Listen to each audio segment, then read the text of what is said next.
Welcome to a new episode of the Cartoon Pad. I'm Bob Eckstein here with my co-host Michael Shaw and our producer Marty. Hello, fellas. Hello. Hi, Bob.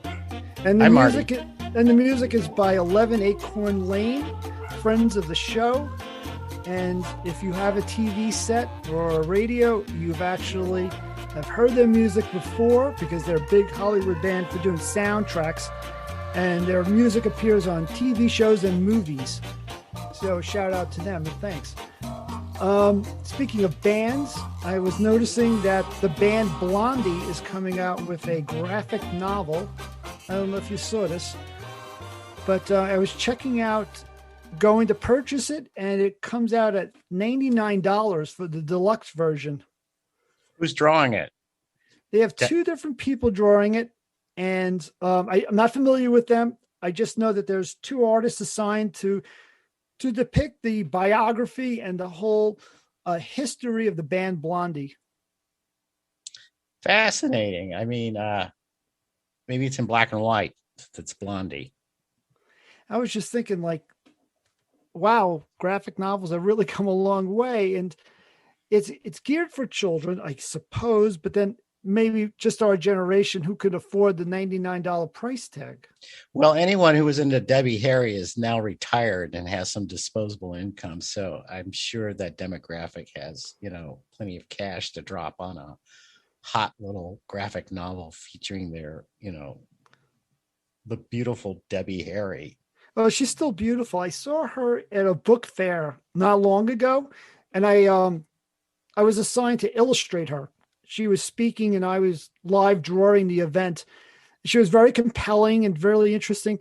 And she was discussing her biography, and she's had an amazing history herself of, how she got to where she is and stuff. And anyway, she is maybe even older than us, Michael. No, my fascinating story is that I was in New York, 1980 something ish, for New Year's Eve, and went to a club called the 4D Club, which was featuring Debbie Harry as a solo act, performing her hot single, French Kissing in the USA. And we got there, and it was a packed crowd, and she came out, she sang one song, lip-synced it, and then walked off stage, and that was it. Oh, my goodness. And it was a beautiful experience. And that's back when New York was the scary Manhattan. That's a type of appearance that you would expect, like a Tower Records, when they have like a big promotion and there's like really not the acoustics and everything, but to have it at the 4D Club, that's a little bit surprising that it was just such a fleeting moment. And it was New Year's Eve, and it was, I don't know, $45, open bar though. So I kind of remember it. She was definitely the soundtrack when I went to college. I went to art school at Pratt Institute in Brooklyn. And at that time, we'd have these little bands play the college parties, like the B-52s, I know, played one party, and bands that were just on the cusp of being recognizable and starting to play CBG. You could have hung out at RISD and met the Talking Heads. Yeah. So yeah, I wouldn't have recognized their greatness at that time. But well, the thing about the Talking Heads was they were all art students except for the keyboard player, which I think came from Jonathan Richman. And when they first started to try to record, they were told to quit treating their instruments like tools. Yeah. For the longest time, David Byrne was my sort of inspiration. Took the place of John Lennon when John Lennon was killed. It became David Byrne as someone who could do different visual and different artistic, ventures and different disciplines. He was doing a little of this, a little of that. I mean, he was doing art. He was doing everything. And that's kind of what I aspired to. He was a rotten tailor, though. His suits were really baggy. And actually, I remember I was in New York, and this guy popped out on a bicycle and nearly ran over me. I go, who the hell? I go, wait, that's David Burns. And that was probably 10 years ago. And I think he wrote a book about bike riding in New York. He's really into biking, and there's not a person who lived in New York who doesn't have the same story as you have. He just rides around alerting people and just surprising them.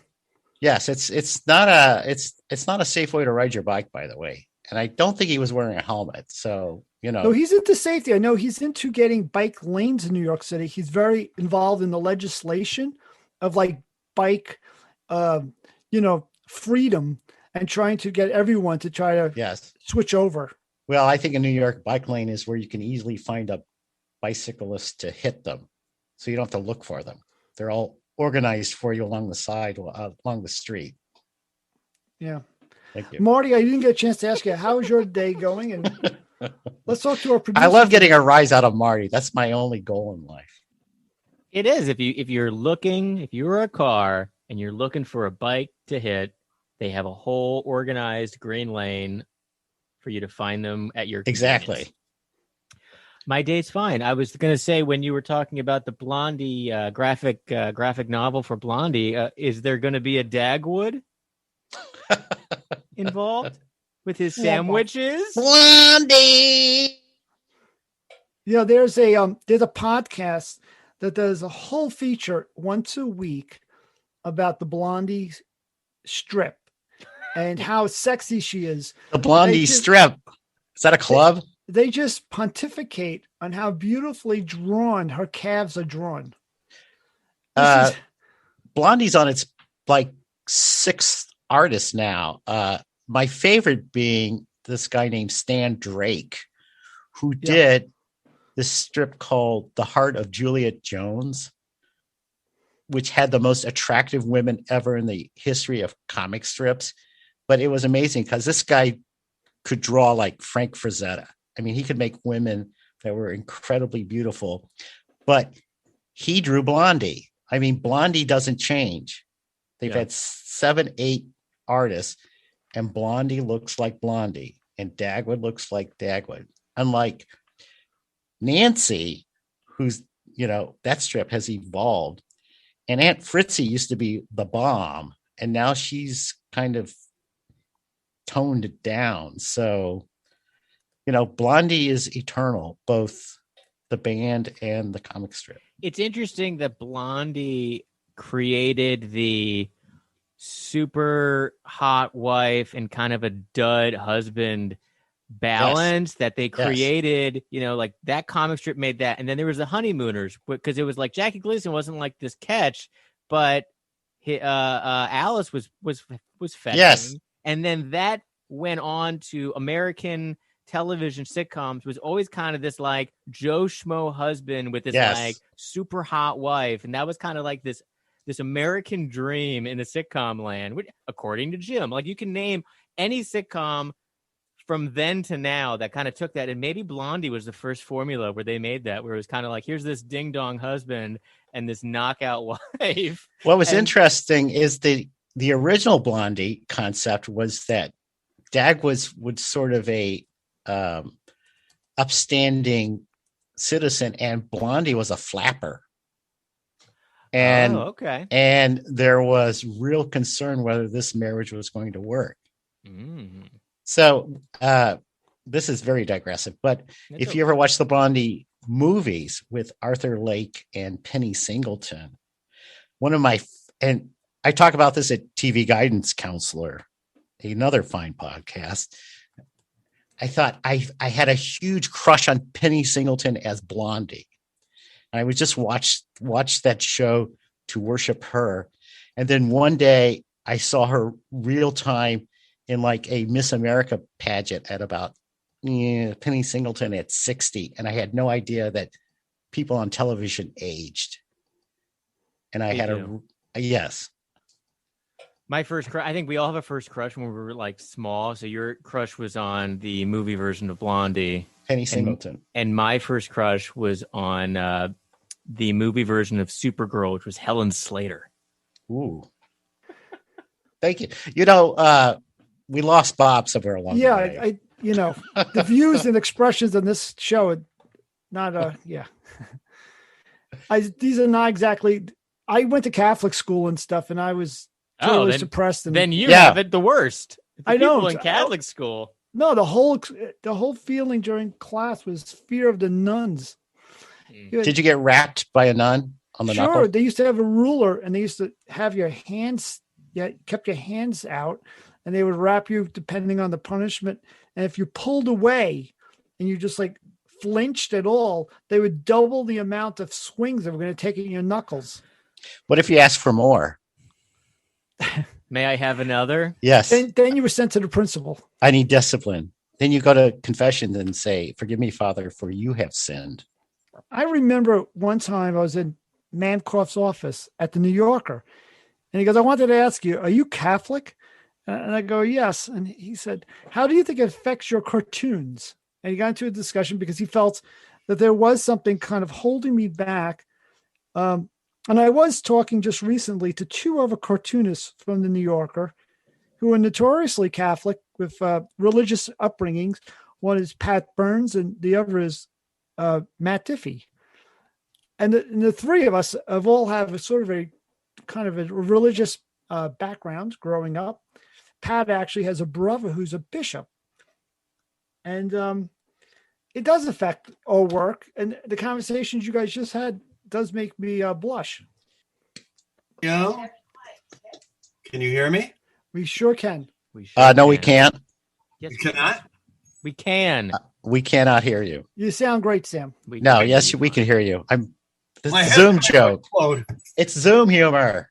Zoom humor. You don't know me, so I can get away with this. Is Zoom humor a real thing? A Zoom humorist. Ah. And Sam, I will introduce you. This is Michael. In my window, he's over to your left. And up on the other up-hand corner, where Paul Lynn would be, if you were Ernie Weaver, is my friend and producer, Marty. Hi, We're Marty. gonna Hello, talk Sam. later about how you know him. You do. Yeah. Paul Lynn? Yeah, You Paul know Lynn Paul and Lynn. Marty. Yeah. Well, it goes back a long way. Yeah. Sure. It goes back a long way, you and me. Yeah. Well, I think actually I know Marty longer than I've known you. Wow. Marty, Sure. refresh my memory because I can't even remember our first. I went to Syracuse, and I sent you my senior illustration portfolio or whatever, and then you invited me to come into the MAD offices. They were like, if you're going to come into New York to take your portfolios around, because this was back when we had real portfolios, and we take them to all the magazines, and they had to drop off a window, and you had to sign out the portfolio, and blah blah blah, and they do all that stuff. So I was coming in. I studied humor illustration at Syracuse, and you invited me in, and I brought in. You let me come in, and I said, I'll come in, and I'll bring you donuts. And you said, if you bring donuts, you can come in and see me. So I brought donuts in to the MAD office. And you went to my portfolio, and you brought in some other people that were just there, and you introduced me around, and it was really friendly. And I've been a MAD magazine fan and subscriber since I was like 7 years old. So I kept them all. Like I kept all my MADs. I had this huge MAD collection. I learned to kind of draw, caricature humor illustration from MAD. Like I would look at Mort Drucker, and I called Mort Drucker for a school project in college. I had to interview somebody, so I got in contact with Mort, and Mort talked to me on the phone for like an hour, and his wife talked to me for probably more than that. And listen to what Marty just told you. Yeah. And then I got to come in, and you were really nice to me, and I loved it. And you can't let me come back, I think like one or two more times. And then across the street from that office was the Late Show with David Letterman. So you were in this building here. So I was waiting for my MAD magazine interview with you, and someone from the Late Show came out, and they were like, hey, we're giving out tickets to tonight's show. Can you do this at this time? And I was like, actually, I can't. I have an appointment at MAD magazine. And then she was like, okay, whatever. But I got her information, and I ended up getting the same job she had. That was my part-time job for like 3 years in New York, was working at Letterman, walking around talking to tourists. Huh. You're one of those people who berated the people online? Yeah. Dave is only as good as you are. Yep. And you've got to laugh at everything he says. And Yep. it's going to be freezing in the theater. Yep. And you can't go to the bathroom. You Yes. better go to the bathroom now. Otherwise, you're out of the show. Yeah. We once, the MAD staff once got invited to attend a Letterman taping. And we were all really excited. And then they made us stand in line with everybody else. And they were yelling at us like everybody else. And when we got in, they separated us. Those of us with gray hair, and I didn't have gray hair yet, got shuffled off to the balcony. Yeah. Annie Gaines, Bill Gaines' widow, had to go up in the balcony because she wasn't young enough looking to sit on the main floor of the Letterman show. And it's all your fault, Marty. But they would say, we're going to put you in the balcony because you have a much better view of the stage. Yeah, right. Of course. Yeah, I know. It's always an experience to see those kind of shows. Oh, yeah. You see what you don't see on the screen. You see, you get to look behind the curtain and you're like, I'll watch it from home. I think I'll watch it from home. Yeah. But then you were also really fun and I found something. I was going through a bunch of old files and stuff, and I found an envelope where I had you let me like send you updates. You were really nice. I sent you like different portfolio pieces I was working on, and you would write back like little notes, and you'd write really funny notes, but then you would do little sketches on them too. So I have some like Sam Viviano like sketches that you did around like feedback that you gave me, and I kept them and I have them, and I was like, this is amazing. I love this.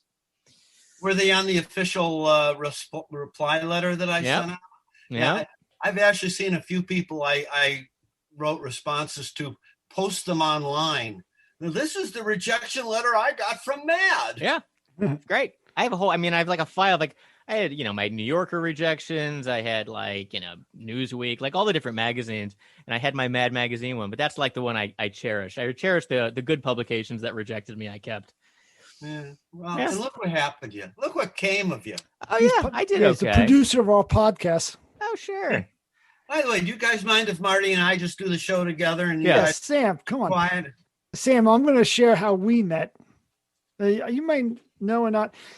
2008, 2009, I started this new career as a gag cartoonist, and I went to a Rubens. I didn't know anybody. I just began this new thing. And I'm wandering around this big, enormous ballroom, and you were sitting at a table by yourself, and you invited me over. It was like the kindest thing. I was like a lost puppy. We sat down and we talked, and I believe that was the year you and me were both nominated for something. Was this in L.A.? No. Okay, because that was the only year I was nominated. This was Boston, I think. Okay. I went to 2 Rubens, and this the first one is when I met you, and you were so nice, and everyone at the Rubens actually was quite nice, but I didn't know anyone. It was a new world for me. Well, I do remember meeting you, and that's because I wasn't wearing pants. What's that? You remember I wasn't wearing pants. Well, yeah, but that's never. Because we had to wear a tuxedo, and it was very expensive, so I got a discount. As long as you stayed seated, it was okay. Exactly. Yeah. Just like now. Who knows if I'm wearing pants? I'm not wearing pants now. I'm not wearing pants. Are any of us wearing pants? No. That's going to be the true legacy of the pandemic is the pants industry is just going to go down the drain. I just did a cartoon with the tombstone that said pants. It was the year that pants first came about, which was, I think, like 2300 BC. And then it said 2020. You really did do that? Yeah. It's really a cartoon. It got rejected by everyone. Right. I have a cartoon where the codpiece makes a comeback. If you remember the codpiece. I do. I have several of my exactly. Who knew the codpiece would make a comeback? So, Sam, we've never met, but we do share something in common, which is a BFA. Was your BFA in painting? No, I just there's not in anything. Really? I when I graduated from high school, I wanted to be an artist, and I wanted to go to art school. But the problem I had was I did well in high school. I had a good GPA, national merit, whatever. And everybody, particularly my mother, said, you can't just go to art school. You have to broaden your horizon. So if you ever do become an artist, you'll have something to fall back on. So when I went to the University of Michigan, I started out in the College of Literature, Science, and the Arts, liberal arts college. And a couple months in, I'm saying, wait a second. I'm taking great books and English and algebra. No, not calculus and God help me, astronomy. And I'm not interested really. I mean, I liked great books. That was fine. But I had no interest in ever becoming an astronomer. And I'd only take it because it's supposedly easy science book. I said, why am I doing this? I want to be an artist. So I immediately took the steps to transfer into the art school, which in those days you couldn't do until the next year. So I started my sophomore year in the art school, and I quickly realized I wasn't sure I wanted to do any of that stuff either. I mean, I really wasn't interested in being a painter or a printmaker or a jewelry maker or whatever. So I ended up taking the fewest number of art credits possible to get a BFA, which was mostly painting, printmaking, drawing, and filling out my schedule with all kinds of what were for me interesting electives back in the lit school. So I was taking Italian and introduction to opera and appreciation of classical music and the symphony. And so I ended up with no particular major in art. And it was particularly a problem because the art school at Michigan, certainly in the early 70s, had nothing akin to cartooning, nothing akin to illustration. The closest thing to anything like that was a one-term calligraphy class. So I actually got my real education by designing and illustrating posters for theater groups in Ann Arbor. And I designed and illustrated an orientation book. So I was doing all this stuff, learning how to be a real commercial artist while frittering around in art school doing big paintings that nobody would be interested in. So, memories of MAD magazine back then, or any interest in cartooning? Was it on your radar at that time? When I was in college? Yeah. Well, I'm certainly of an age where MAD was on my radar from a much earlier age. I actually started looking at MAD, if not actually reading it, in around 1958 when I was 5 years old. I had an older brother, and he was about 5 years older, so he was just getting into the age of reading MAD, and I was fascinated by the covers, by the images inside, even if I really wasn't up to reading it yet. Now, I wouldn't say I was more into comic books than I was with into MAD, but it was all part of the same gestalt for me at that time. Comic books, MAD. In fact, for a long time, I wanted to be a comic book artist. And when I was 15, I came to New York from Detroit for the first time. And even though there are a lot of things to see in New York, I had one goal, and that was to visit DC Comics.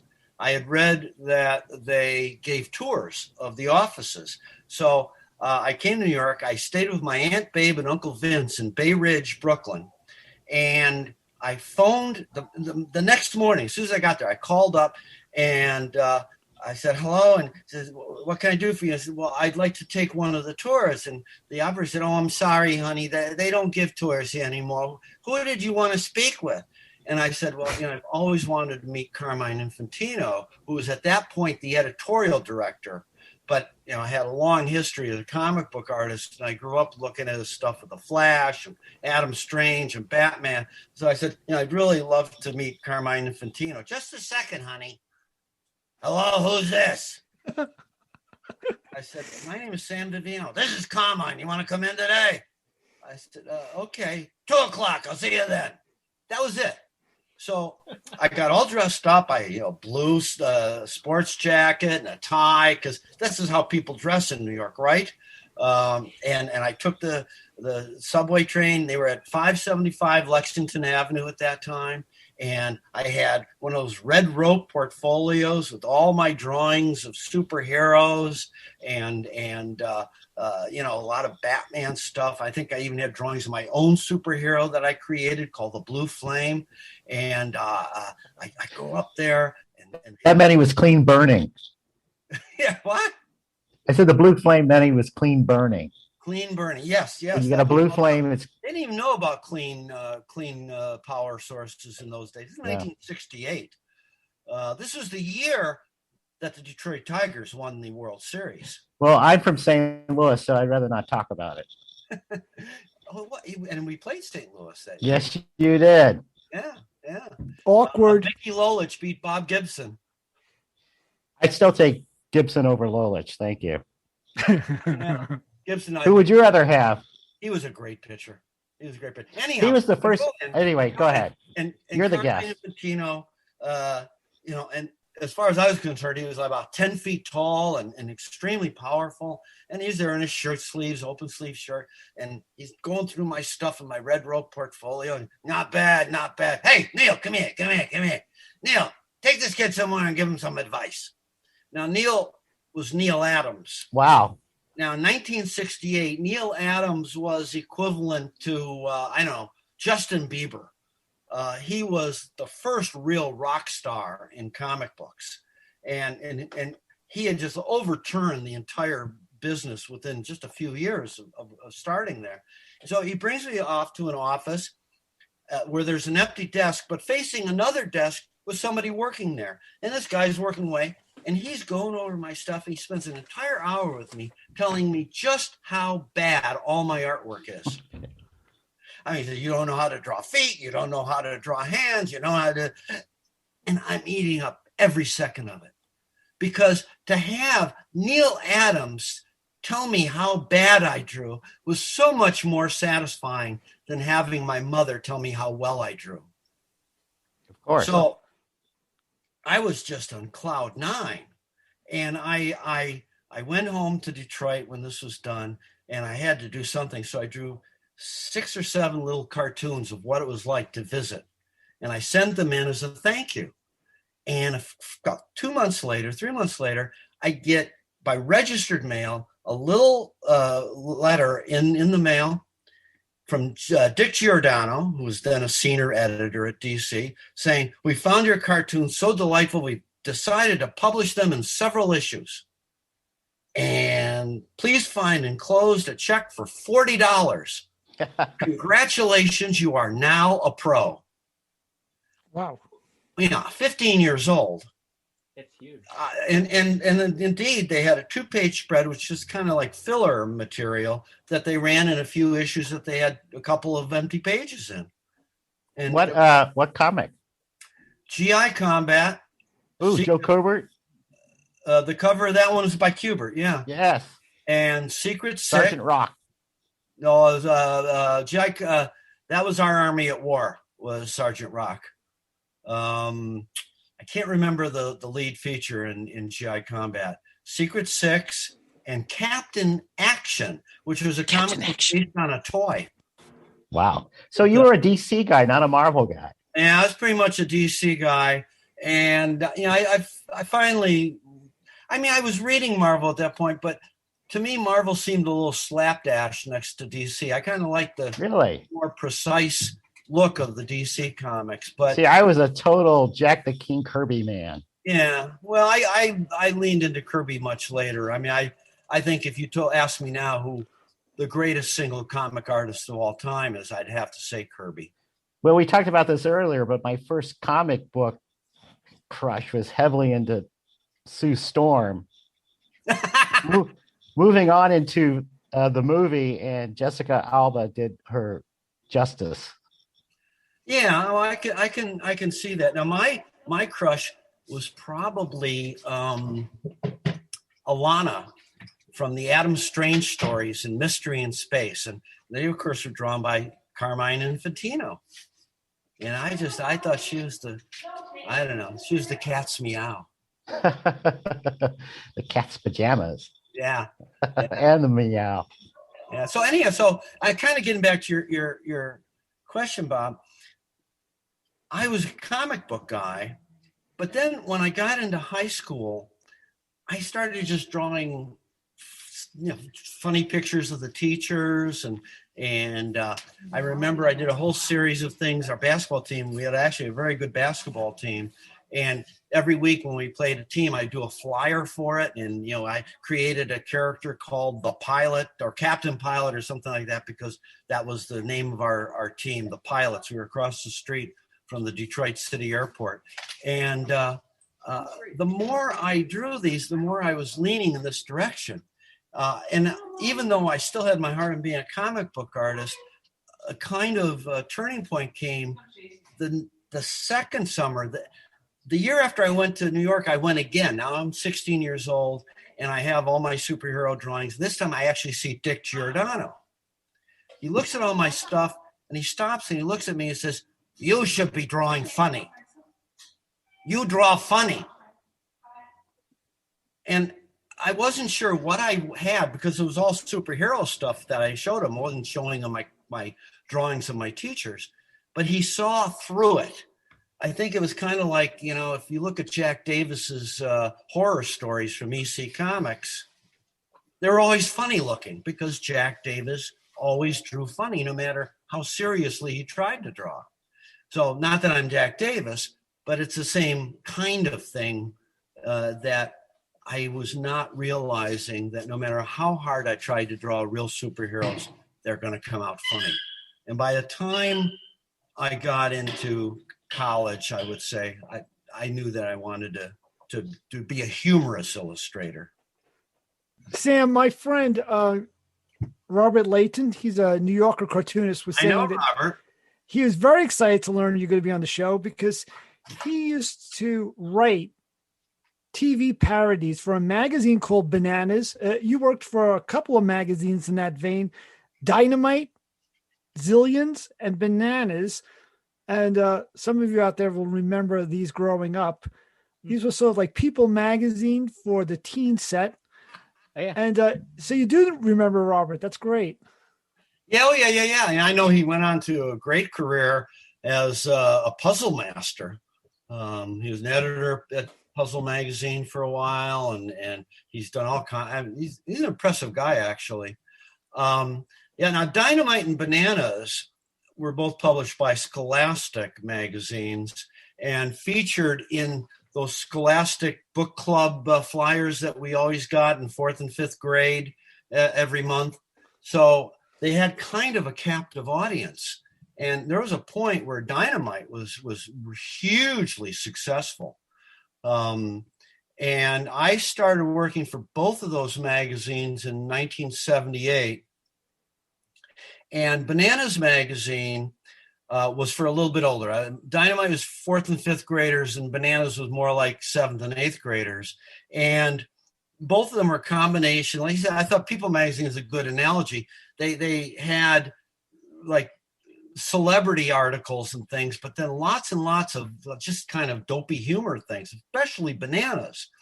Now, Bananas was edited by a guy who has told me that his whole life, all he ever wanted to do was edit a humor magazine. And he knew that MAD was not available. And he got the chance at Scholastic to come up with Bananas and edit it. And he went by the name Jovial Bob Stein. And so in addition to Robert, Bob's actually wrote more of the movie and TV parodies that I illustrated. And it'd always be funny to see the credits. It would say writer Jovial Bob Stein.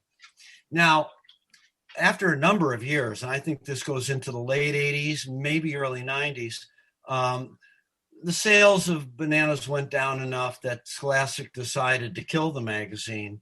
And, suddenly Jovial Bob Stein had nothing to do, and they laid him off. But somebody came up with the idea, and I'm not sure if it was Bob himself or his wife Jane, who's a book packager, or somebody at Scholastic said, "Hey, Bob, you know those funny little horror stories you used to write in the back of Bananas? What if we did like a compilation of them, and we could do, a whole book of funny horror stories for adolescents?" He said, "Yeah, but I can't write horror stories as jovial Bob Stein. Why don't I use my initials?" Now, anybody of a certain age is going to recognize the name R.L. Stein. Damn, you just gave me goosebumps. Thousands and thousands of Goosebumps books. I got goosebumps. Books. Yeah. So he's my I knew him when story. Goosebumps was another magazine, by the way, Michael. Wow. R.L. Stein. Goosebumps. Jeez. Yeah. That is a franchise. Yeah. Oh, yeah. And they've made movies, TV shows. Jack Black played Bob Stein in the movies. Mm-hmm. Mm-hmm. And Sam, I have to say, I looked at the first issue of Bananas, and it's got a picture of Freddie Prinze and Jimmy Walker both holding bananas. Yeah, it looks like it's artwork too. Yeah, they had a lot of photographs on the covers, but they also had a lot of illustrations. I did Bananas covers. I think I did one of Tom Selleck as Magnum PI. I think I did one of Brooke Shields. I think there was one of 4 up-and-coming comedians, Billy Crystal, Steve Martin, John Belushi, and Andy Kaufman. Who? Andy Kaufman. No, I'm kidding. I'm looking at the 79 issue 32 from 1979, and in this issue is Susan Anton, Jimmy McNichol, Brooke Shields, Eric Estrada, and Bill Murray. I said, that's quite a lineup for like a, something you get with your little set of Scholastic books that came. Considering that they're 7th graders, Yeah. Susan Anton. Wow. The one that I can't get, it's in this issue, The Black Hole with Yvette Mimieux. I have no idea. You did Bash, illustrated by Sam Viviano. That's right. Bob Stein would write these really dopey TV and movie parodies that would be like 4 pages long. And they'd always kind of end up with some stupid ending, as if like, okay, I don't want to really write this anymore. I will just, I'll just end it with a bang. And they were wonderful to draw. And I did them more like comic book with, panels and round balloons, hand lettered. And I had a ball. I would say here without equivocation that working with Bob Stein and his art director, Bob Feldges, was amongst the most wonderful experiences I ever had. They were just wonderful guys. They were fun to work with. They not demanding at all. They loved everything I did. And it was a great run. It was about 15 years with both of those magazines. Did it overlap with Mad Magazine? Your start with them? As a matter of fact, it did. And I was a little concerned about that because my first Mad job came at the end of 1980, at which point I had been working for Scholastic and including Bananas and Dynamite for 2.5 years. And I knew that Mad had a policy of not using artists who worked for competing magazines like Cracked, Crazy, Sick, whatever. And I didn't know where Bananas or Dynamite fit in. Now, it wasn't immediately a problem because after my first Mad job, which was the cover of Mad number 223, June 1981, for those who want to look it up, I didn't get another Mad job for 4 years. Not until Al Feldstein, the editor, retired, and Nick Meglin and John Ficarra took over editing the magazine. Then they brought me back in, and I started working fairly regularly around 1984. And I think I actually asked them, I said, is this going to be a problem? Because I have a good running relationship with Bananas and Dynamite. And they said, no, we don't see them as competition. So I continued working for them basically until both magazines were killed in as I said, late 80s, early 90s. And Sam, at the same time, you were teaching at SVA, School of Visual Arts, right? Yeah, I started there, I think, 81. And I taught there for about 11 years. What were you teaching? Were you illustration or cartooning? Do you want the long form or just the one word answer? Whatever you wish. In 1980, I think it was, the head of the illustration and cartooning departments, two separate departments, was a terrific illustrator by the name of Marshall Arizman. And he apparently had gotten the idea that he wanted to build up both programs, but he thought that cartooning might be a little easier. And so he started hiring a lot of new instructors. I think up till then, it had been Will Eisner, Harvey Kurtzman, and Art Spiegelman. And he brought in maybe half a dozen new teachers to teach different classes. And a lot of these guys are friends of mine. We're talking about people whom you or the audience may or may not have heard of. Lou Brooks, Elwood Smith. Sam Gross was there. Who's that? Sam Gross was a teacher there. Not if he was, I wasn't aware of him at that point. Although I came in late. I taught there in the late 80s into the 90s. Well, by then the cartooning department was really robust, but Marshall was trying to build it up. I don't think that they, because Kurtzman was teaching gag cartooning. I don't know that they had any actual gag cartoonist yet. I don't think Sam was there at that point. Sam did teach for 1 year. Okay, well, he might have later on. Because what happened is that, at least the people I knew, none of them lasted more than a year because various things. Elwood Smith moved to Rhinebeck and didn't want to commute down 3 days a week or whatever it was. Lou Brooks thought that teaching was kind of like doing stand-up comedy, and after a week or two, he ran out of material. And these are two close friends of mine, and both of them had asked me to come to their class as a guest speaker. Now, another one was Ed Sorrell, terrific humorous illustrator, biting commentary. Well, it turned out that in terms of the class, he was also pretty biting as well. And after the first class, the students were so up in arms, they went to Marshall Arizman and said, "We don't think this is going to work out." And Arizman talked with Ed Sorrell, and it turned out he felt the same way. So they mutually made an agreement for him to leave. But now there was a class with a student body and no teacher. And Arizman went and said, "Who would you like to see take over this class?" Well, they all took the same cartooning classes together, and a lot of them knew me from guesting at Elwood Smith and Lou Brooks' class.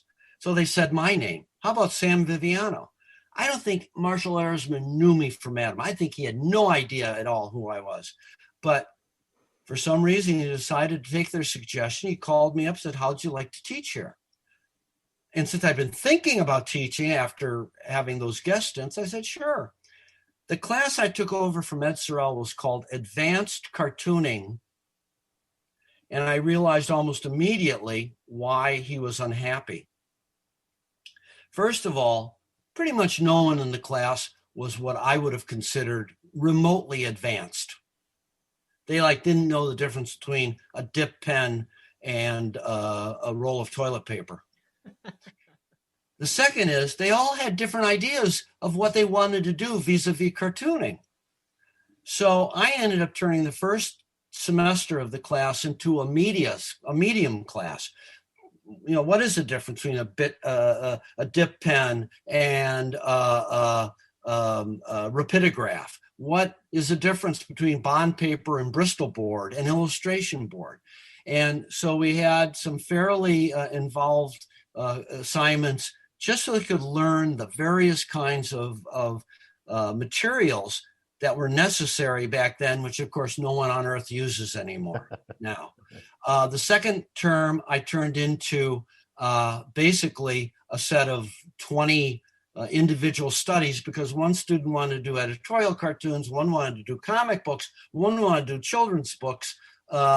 So that was really hard. And so I went to Marshall and I said, this is a difficult class to teach. Now, you also have to remember, I was like 27 years old at the time. So I wasn't really particularly advanced myself either. And he said, what would you like to teach? I said, well, it would be a lot easier and I'd find it much more enjoyable if I could teach what I do, which is caricature. He said, okay, as simple as that. For the next 10 years, I taught a class in caricature. Sam, you'll be pleased to know that I've hit many a rapidograph with a large hammer. Those are the devil's devices. They were one real pain in the neck, I'll tell you. They clogged fast. Up, like every time you used them. Yeah. They clogged up faster than Jackie Gleason's heart. Yeah. I used to use lettering pens for the lettering. But, for doing ruling, a rapidograph was great. But, they were a pain in the neck. You think about someone like Will Eisner, who used to, I assume, did most of his drawing with a brush. Yeah. And that's just amazing. Yeah, me too. I've never been able to draw with a brush. I don't have that kind of control. But I know a lot of people who do, and I'm damned impressed. I one time saw Lee Lorenz in the waiting room at the New Yorker have to fix a cartoon of his, and he just whipped out a brush and with ink and just setting up some kind of impromptu work area, he just was able to do it. And you're right. I mean, under the best circumstances, it's so risky. It's so. Yes.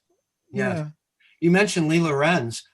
In that first year I was teaching, I'm pretty sure it was the first year. One of the things I wanted to teach the students was color. But there were a lot of different approaches to color. So, and also not just color, but general forms of cartooning. Now, remember, I was, quote, a humorous illustrator. So I was not a cartoonist by that frame of reference. So I loaded the schedule myself with guest speakers. I mentioned coloring. I brought in Gary Hallgren to teach what was at that point called European coloring, where you would print out the line work in light blue on a piece of board and paint that, and also print out the line work on an acetate so that they could shoot the lines separately from the color and get real clean lines. Nobody does that anymore. I had Marie Severin come in from Marvel and talk about comic book color separations. But when it came to cartooning, I asked Lee Lorenz, and he came to my class and he talked about, because he was the cartoon editor at the New Yorker at that time. And how did that go? Oh, it was great. I mean, I didn't really know him. I had met him once or twice, but the fact that he was willing to come, and we gave him like $60 or something, some crazy nominal fee. It was really and I don't think the students had any appreciation that they had Lee Lorenz there teaching them about cartooning. I got to share that for my class, we had some guests. And then this is a few years later. This is now in the 90s, early 90s. We had people, Peter Cooper come in. I know Peter. Steve Brodner. I know Steve. Philip Burke. Yeah? Yeah. I don't know Phil came in. Well. I met him. I didn't teach cartooning. I knew nothing about cartooning. My thing was illustration. So okay. Now, they didn't all come in the same day, did they? No. And I got to tell you one other thing is that teaching now, we're talking about how different people had difficulty with classes. Nowadays, the students expect an A or an A+. If you do not give them an A, it becomes a thing. And all criticism has to be framed in a way that's served up very easy and done in a very delicate, sensitive way. And that's the changes I see now, having taught in a whole different generation and now teaching today. It's a whole other world.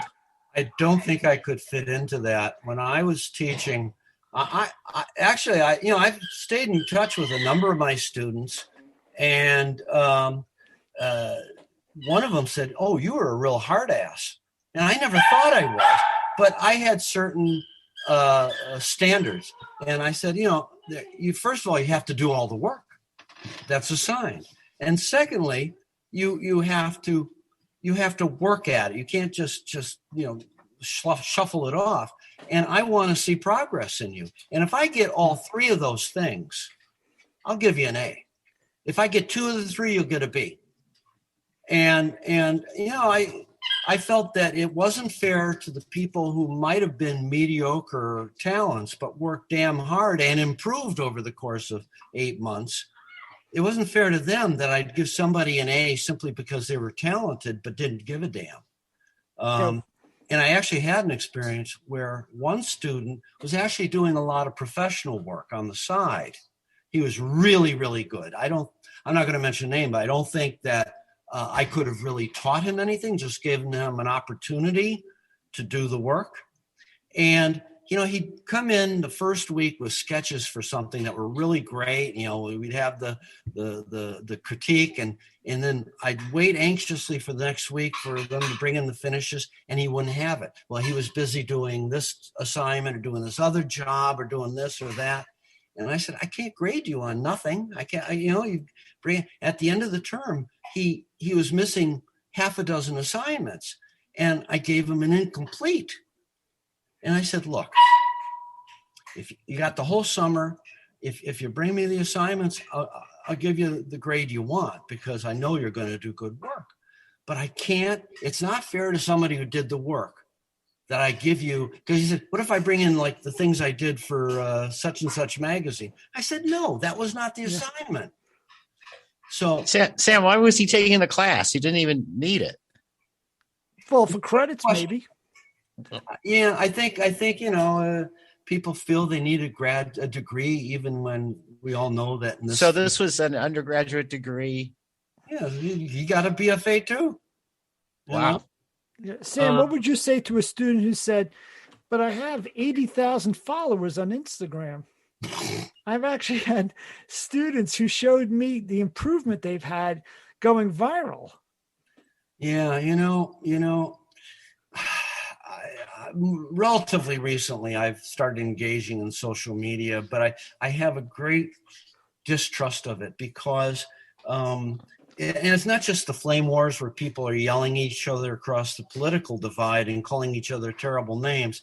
It's also like the Instagram thing where somebody puts up a piece of artwork and there's like comment after comment about, oh, you're genius. Oh, this is the greatest thing ever. This is a masterpiece. Yeah.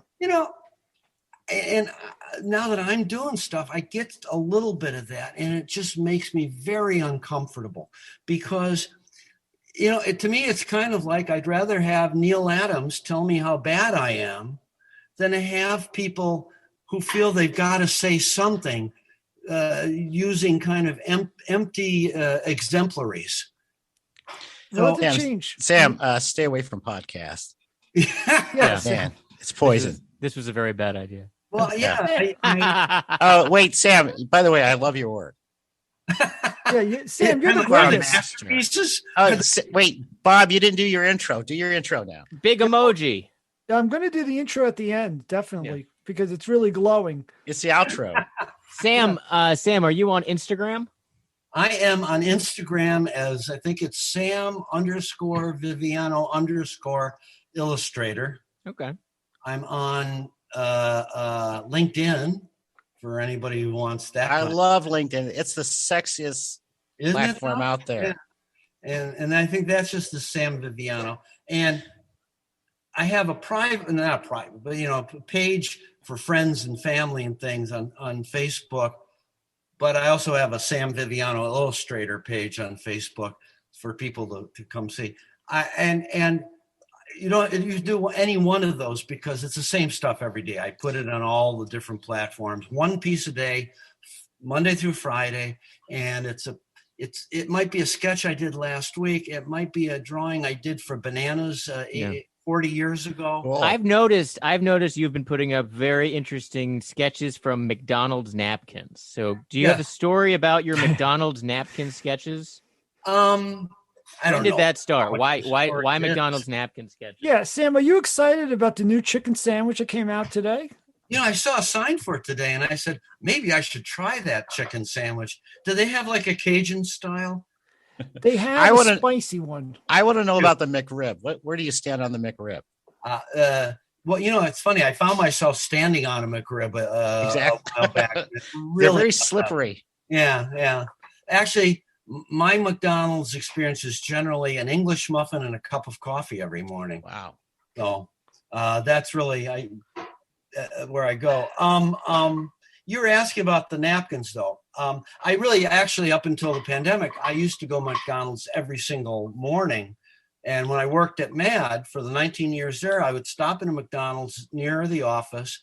I'd sit down, I'd have a cup of coffee, an English muffin with butter, and I'd go through the New York Times. And when I got to the last section, I would do the crossword puzzle. And sometimes, I'm sitting there, I got the little napkins next to me. I'd look around and I'd see somebody and I'd just doodle them. Or I'd see an interesting photo in the Times and I would do a doodle from that. And I think earlier I just was throwing them out and I said, well, a couple of these are not too bad. So I started keeping them and I'd throw them into a drawer behind my desk. And when MAD closed down a few years ago, I realized they had like this whole box of napkins with drawings on them. And it was our design director at MAD who had been pushing me to get on social media. I said, I don't know what I'd post. I've got work that's 40 years old. Who's interested in that? He said, listen, you don't have to be that precious. You could post your napkins. He knew about the napkins. He had seen them. So when I finally did start posting last year, I said, Ryan suggested I should post this. Why don't I? And I put it up and it got all kinds of interesting reactions, particularly from my cousin's daughter, Lauren, who just said, I love your McDoodles. In fact, she's the one who called them McDoodles because I just called them McDonald's Doodles. And she said, you should call them McDoodles. I love them. So that's the story, Marty. That's great. And I'm sticking to it. There's a lot of stories that hit with you, Sam, that I want to ask. One is MAD Magazine. Can you share a couple of your favorite stories? Pick a name. I could just give a word association and hit you with somebody. Okay. I'll give you Paul Coker because I have a Paul Coker story myself. Yes, you mentioned you had a Paul Coker story. Well, Paul is among the artists I absolutely adore from MAD. I mean, I like them all, but I always felt that Paul was perhaps the least appreciated, the most underappreciated MAD artist. And part of it was that unlike Mort Drucker, who had the movie parodies, or Don Martin, who had the Don Martin cartoons, or Dave Berg, who had the lighter side, you couldn't pen down Paul Coker. He, aside from Sergio, horrifying cliches. No. Aside from horrifying cliches, Paul didn't have something that you could pin him down on and say that's his feature. So he just did so many wonderful illustrations over the years and just effortlessly comical and kind of inimitable because he had a pen line that came out of nowhere. So he was one of those guys I was really, really excited to work with when I became art director, man. I had met him a number of times over the years at MAD trips and stuff, but he was also, I realized more and more, one of those guys I could go to for anything because he would always produce. Yeah, he was very versatile, and he used to do Hallmark cards. Yep. He used to be very big in greeting cards. Yep. He invented the highlight cartoons, I think, didn't he? Yeah. Now you heard from him recently too, right? I talked to him 2-3 weeks ago, something like that. That's great. Yeah. Is he in He New lives Mexico? in New Mexico now. I'm sorry? Yeah, lives in New Mexico. He's going to be 92 years old this month. All of those classic MAD guys are either gone or in their 80s or 90s. Of course, Al Jaffe is going to be 100 years old in 9 days. And it was just nice. One of the things I realized when I left MAD is that perhaps my favorite part of it was being able to talk to these guys on a regular basis. Because I was the art director, I had to call them up to give them jobs. I don't believe in assigning by way of email or text or anything. I call them up. And to be honest, not just the old guys, but even the younger guys and the guys my age, that I felt I was building a relationship with them. And when we closed down the office, I'm no longer art director. I don't have that excuse anymore to call, hey, Paul, I got a job for you. And by the way, how you doing? So I have called a few of these guys, including Paul, from time to time to say, Paul, I don't have a job for you, but how you doing? Oh, that's nice. And how is this transition, the shock of MAD folding? I mean, how did everyone take it in different ways? I'm sure, but do you want to put a bow on this and share your words about it? Well, first of all, at least at official level, MAD hasn't folded. They're still publishing, although now it is essentially all reprint material. I think going forward, the only new things will be covers and the fold-in, now being done by Johnny Sampson. Mm-hmm. I think Sergio Aragonis did his last work in an issue that came out a couple months ago. And I think Peter Cooper just did his final Spy versus Spy. I'm not absolutely positive about that, but I believe that's the case. How do I feel? Well, I think that anybody who worked at MAD in New York will never fully be able to come to terms with the fact that it was taken away from us. MAD has belonged to DC Comics for going on 30 years now. And they have every right to do what they want with it. But I think those of us who worked there felt like we were maintaining a legacy. We had a very small staff with 8 or 9 people. And of those, half of us went back to the days of Bill Gaines. I had been a freelancer from 1980, and Gaines died in 1992. And John Ficarra, my senior editor-in-chief, had been on the staff of MAD from 1980. Charlie Cadu and Joe Raiola were editors from 1984. We had a long-term residency there, and we felt we were kind of holders of the flame. And even the younger guys, people like Ryan Flanders or Dave Croato or Patty Dwyer or Jacob Lambert, they were with us by that point, in some cases 10, 15, 20 years close to, and we had indoctrinated them in that. So we all understood what, at least in our opinion, based on that legacy, MAD was. And when DC Comics first moved to LA, the president of DC at the time, Diane Nelson, realized that since no one from MAD was willing to move to LA, that she had to make a choice, either leave it in New York or bring it to LA and build a whole new staff. And her first decision was that, in her words, without us guys, there was no MAD. So when DC moved to LA, MAD stayed in New York, but we knew that the handwriting was on the wall, and it took about 2 years before they decided that they wanted MAD to be under the same roof with the rest of DC Comics. And basically we had the year of 2017 to wrap up what we had going. We did through issue number 550. So we saw it coming. We continued to do what we thought was our best work through the end of the year. And then in the meantime, they built a new staff in LA, and they essentially, as far as I'm concerned, created a new magazine that had the same name and some of the same features. Sergio continued on, Peter Cooper continued on, Jaffe for a few years with the fold-in. But to me, it was not exactly the same magazine because no one was working on it from the staff's point of view was part of the legacy. And understandable they couldn't keep it up. I mean, I knew the people who worked in the LA staff.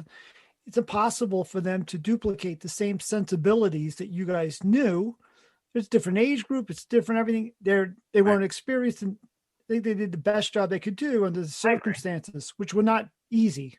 Yeah, I wouldn't argue with that. I don't want to I'm not going to send any flames in their direction. Some of them are Bill Morrison, who was the first editor in LA, is a friend of mine. I've known Bill for years. I came to like and respect Susie Hutchinson, the art director, who's now almost single-handedly putting MAD together, along with Bern Mendoza, who was the last person we hired in New York and the only one of our staff who went to LA. He was 26 years old. We said, Bern, this is perfect. Go have an adventure. So these are people I do respect and I like them a lot. But I think you're right. The circumstances were difficult and they were working to some extent in a vacuum. When I came in as art director, first of all, it was after 18 years of having been a contributor, and I knew all the people, but I also understood, I hate to use this word again, gestalt. I mean, I knew the environment. And there's no way they could have gotten that unless they had worked with us. And I think even a year wouldn't have been enough. No, I think the big problem is the sensibilities of the whole society. The last 10, 15 years, the younger readership, their attitudes changed where they felt, in my opinion, you could tell me what you think, is they didn't need MAD like we needed MAD growing up. Yeah. MAD was telling us what was funny, what to poke fun at. They explained to us the injustices going on. Right. Kids today, going the last 10 years to every bar mitzvah and communion, kids today take the mic at their bar mitzvah and they can work the room like a seasoned comic. They do not feel like they need to be told what's funny. MAD Magazine provided that service, but I think that's a problem. Well, to some extent, MAD created that problem because while it had enormous influence on more than one generation, several generations of youngsters, who discovered MAD around the age of 11, 12, 13, whatever it was, and it kind of rocked their world because it opened their eyes to the fact that authority could be lying to them. It also created people who said, I want to do that or something like that when I grow up. And so suddenly you've gotten people who bring the MAD sensibility, not necessarily to MAD, because there was no room to add people to MAD for the most part, but to movies like Airplane, to TV shows like Saturday Night Live, like The Daily Show. Of course, The Onion came out of nowhere and definitely carried on that sensibility. So that MAD, and I think you're absolutely right, became less and less relevant because there were so much competition in hotter mediums. Magazines actually, I don't know which is which, but magazines demand participation. You have to read them. And so you interact with the magazine, even when it's not just the fold-in. You read the words, you look at the pictures, you put two and two together and figure it out. Movies, TV shows, they have a tendency to wash over you. And you experience them. You don't really interact with them in the same way, I think. And Sam, excuse me, that's Marshall McLuhan. We'll have to research that and get back to you. Okay, thank you. The hot and cool mediums. Yeah, right. I know he came up with it, and I never actually read McLuhan. So it's somewhere in Woody Allen. It's in a Woody Allen movie. I think it's Annie Hall. I should be pulling Marshall McLuhan here. Exactly. But the other issue too was that MAD's sensibilities continued, but the ability to retain, let's call it an entry level audience, diminished over time because, as you pointed out, Bob, there were so many other things demanding their attention, and they could get similar experiences from watching TV, from going to the movies, from going online. And of course, there are other things unrelated that were demanding their attention, like video games. And what happened is that kids were reading less and less and less, and magazines, particularly MAD, became less viable as that entry level experience into don't be fools, kid. The real world is not out to make life easy for you. And yet at the same time, where we had diminishing levels of newcomers, our given audience was getting older and older. By the time I got involved with MAD on staff, we had a very bifurcated audience in which there were kids and there were people in their 50s. And how do you target an audience when the audience is all over the map like that? So Sam, I have a little story about that. I was working at Land's End when we put Alfred E. Newman in a polo and put him on the cover. And my boss then was Lee Eisenberg from Esquire, and he was the VP of creative. And he said, "What do you think about this?" I go, "Alfred, I don't know. I hadn't looked at MAD in a long time. So I assume it was like speaking to our demographic, which is probably a 45-year-old suburban guy." Right. And it was funny, though. The one thing Lee said he regretted about that cover is he called Alfred an idiot. He was absolutely correct. I know. I said he was supposed to be the idiot. Yeah. From the beginning, he was MAD's gap-toothed idiot boy. Right. And you guys all know go ahead. I'm sorry. No, go ahead. Because I don't know the origins of Alfred. I was just going to tell you. That's what I was going to say. Harvey Kurtzman, who created MAD first as a comic book and then turned it into a magazine. Now we're talking about the 50s. The comic book started in 1952. He turned it into a magazine in 55. At some point, he discovered a postcard with a drawing of an idiot boy, and it just appealed to him.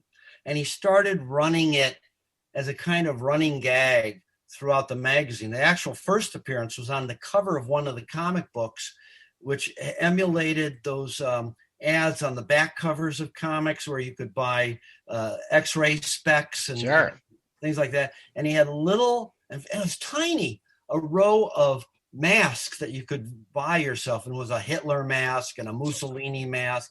And there was an Alfred E. Newman mask. And it just said idiot boy underneath. Alfred did not actually have a name yet. And he just took the drawing from this postcard. And it really became famous when the first MAD paperback came out, probably around 57, I think, 56, something like that, the MAD Reader. And whoever designed that cover put this image right on the front cover. And I said, it must have actually been earlier in 55 because it was all comic book material. And so Harvey had run this little gag into the ground, and then in 56, he left MAD because he wanted 51% ownership, and the publisher, Bill Gaines, did not want to give him 51% ownership. He had a standing offer from Hugh Hefner to come create a magazine for him. He did. He went to Hefner, created a magazine called Trump, believe it or not. Oh my. Trump lasted 2 issues. A whole other story. But Bill Gaines brought back Al Feldstein, who had edited many of his horror and science fiction comics at EC Comics, and said, "Here's MAD, do what you will." Well, Harvey had left no writers because he wrote everything himself. Most of the artists had gone with him to Trump. So Feldstein had to start building a magazine from scratch. And he put ads in the paper. He contacted fellow artists and writers and things. And one of the ads he put in the New York Times, little tiny classified ads, was looking for a cover artist.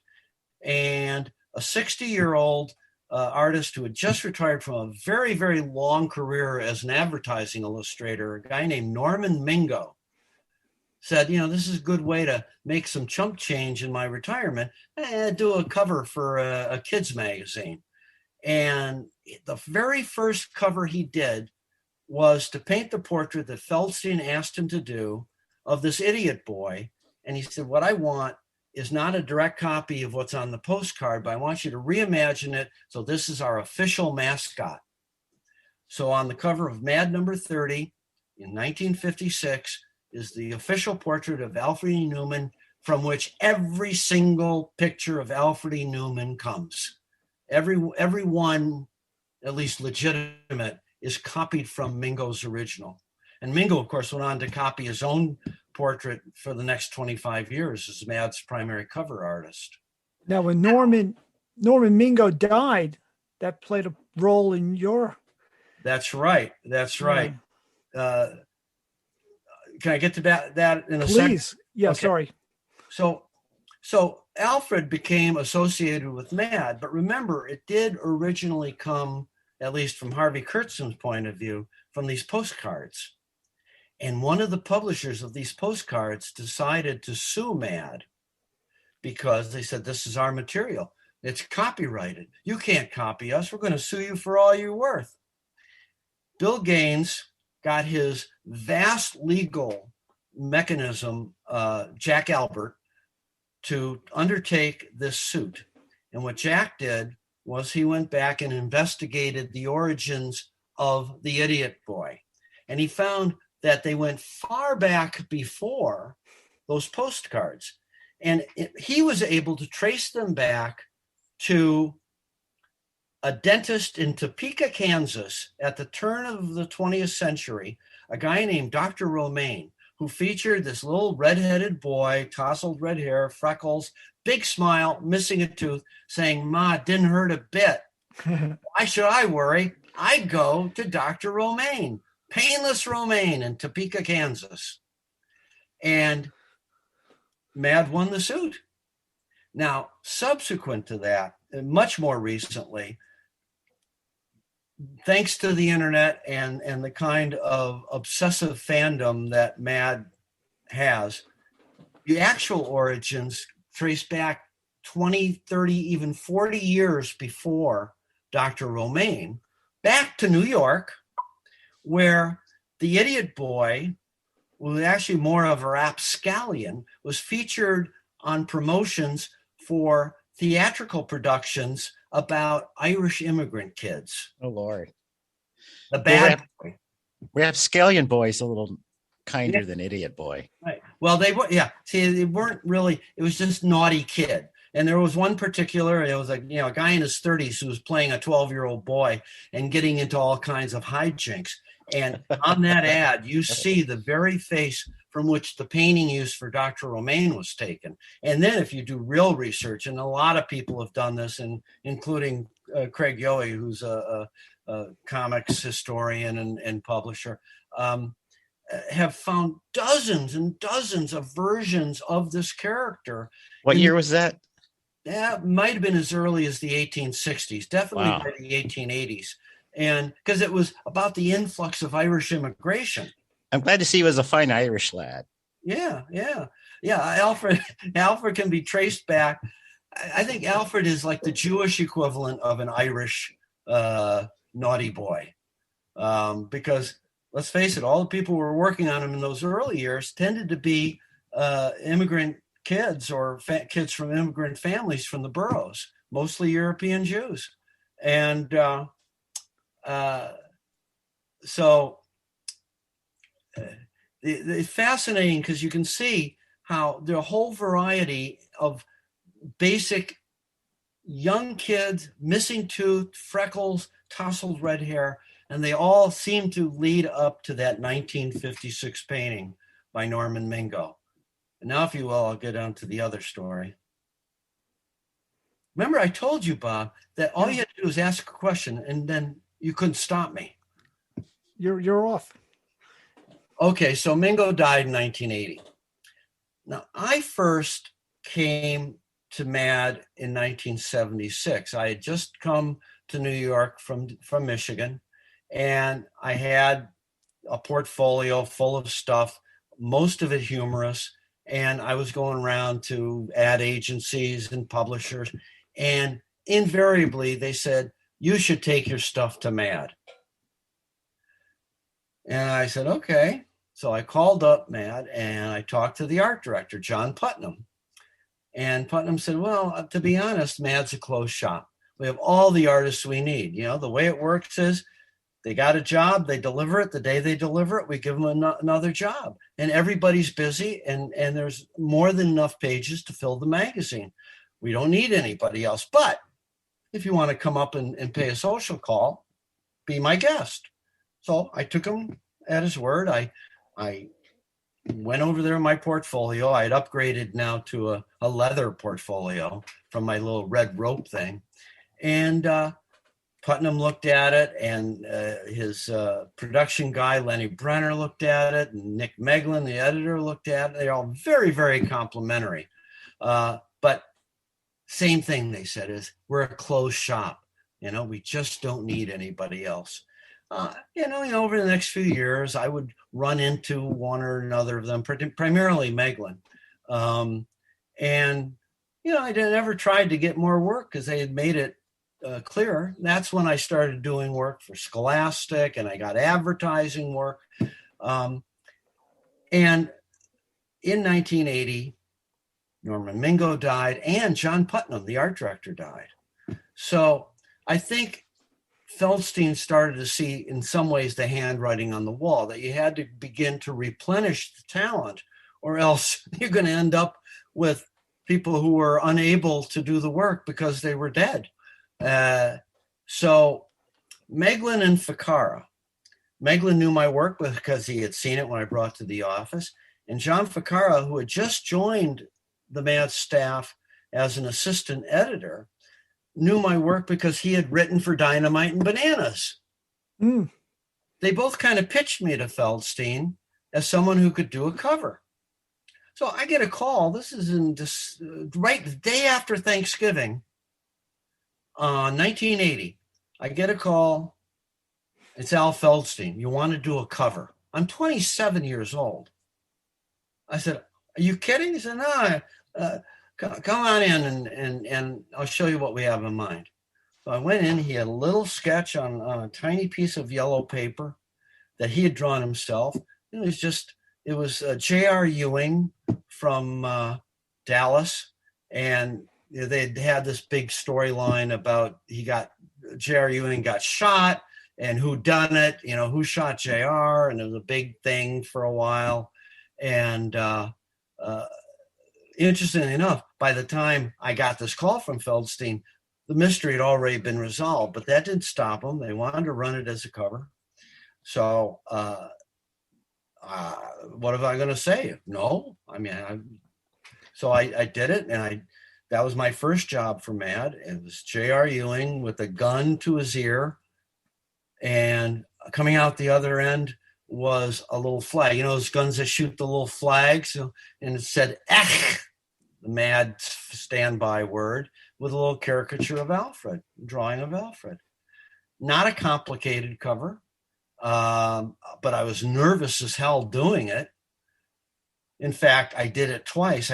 The standard in those days was do things twice up. I'm doing this gigantic head of Larry Hagman, and the 10-gallon hat felt like I was using gallons of paint just to paint the hat, and I just was unhappy with it. So I scrapped that. I did the whole thing a second time at a smaller size, and that's the one I delivered to the office.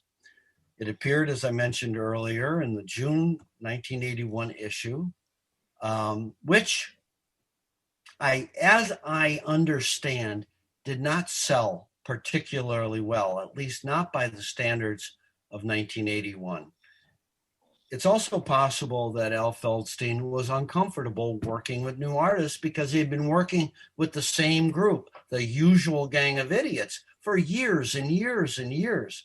And before 1980, there were very few editions to this group. Angelo Torres came in the late 60s. Harry North came in for a brief period in the late 70s. But it was still the same guys that had been doing it at that point for 20 years at least. Whatever the reason, I did not get another call from Al Feldstein.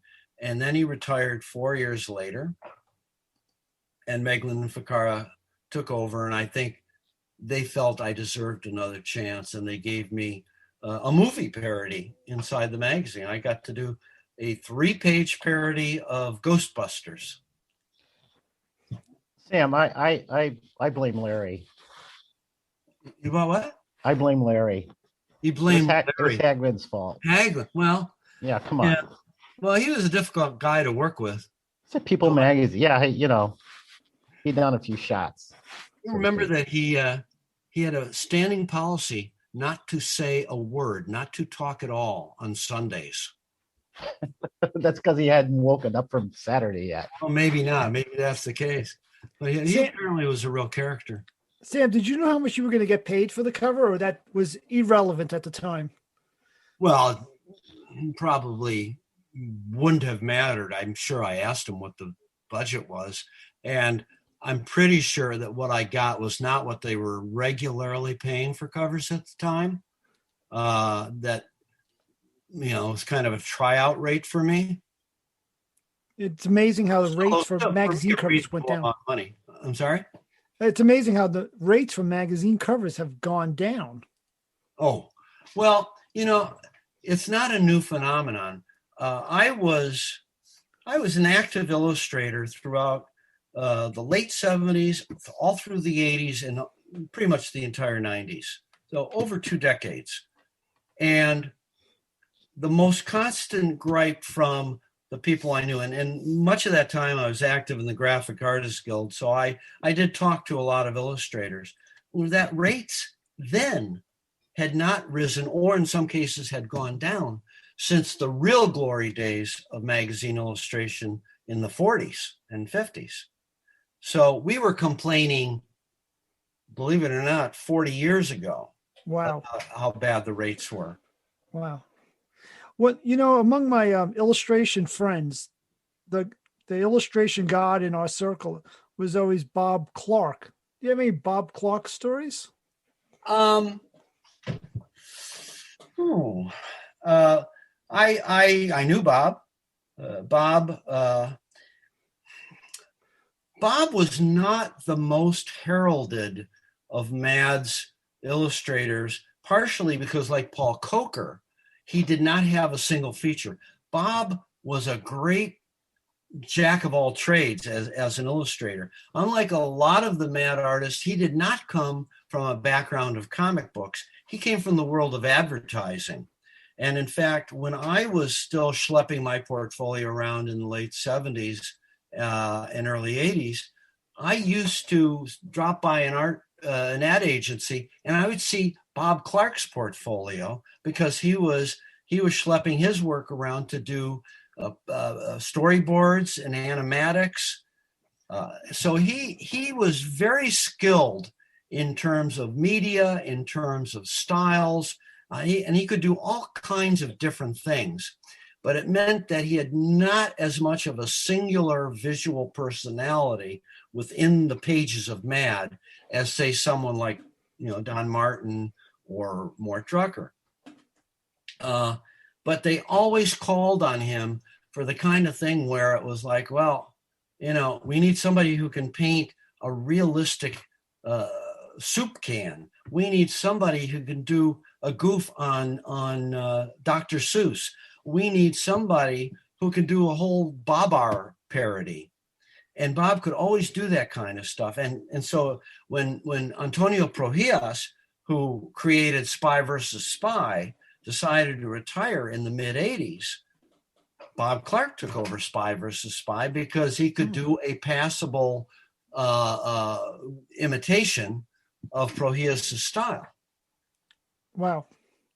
I promise you a Paul Coker story. Yes. When I was researching for my book, I was traveling everywhere, collecting information about snowmen. And Yes, Paul created Frosty the Snowman. He was hired. He was hired to come up with that character. So I decided I was going to befriend him, and I decided what I would do is I tracked down a painting that he did as a student in college. And I found a portrait that he did, a self-portrait. He did of himself in 1957 that was sold on eBay. And I made sure that I got the winning bid of this painting and then immediately shipped it to New Mexico. And that's the way I broke the ice to then discuss that I wanted his help on my snowman book. And he was very gracious and provided me with an original snowman. Wow. And it was a real treat because I was a huge fan of his work as well. So, yeah, the word you use is quite appropriate. Paul, a very gracious man. He's very understated. He's quiet and not pushy. And of course, he's a small man. He's tiny, which is funny because his wife Rosemary is very tall. But he's very sweet and cordial.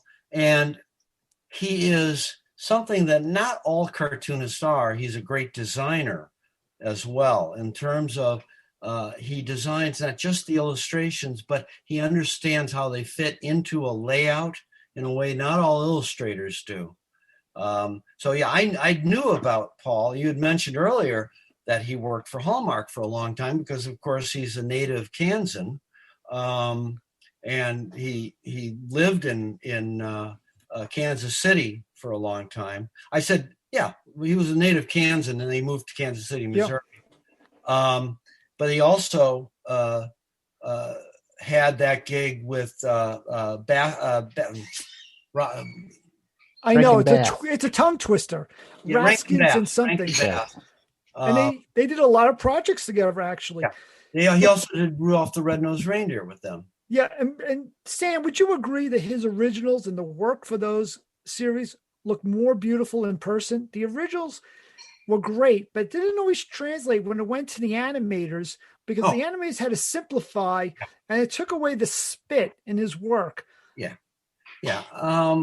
And I think that's true pretty much of any artist who does design work for animation, because the artist can create a singular image, and it can have all of not just the interior life of the drawing, but the surface sparkle.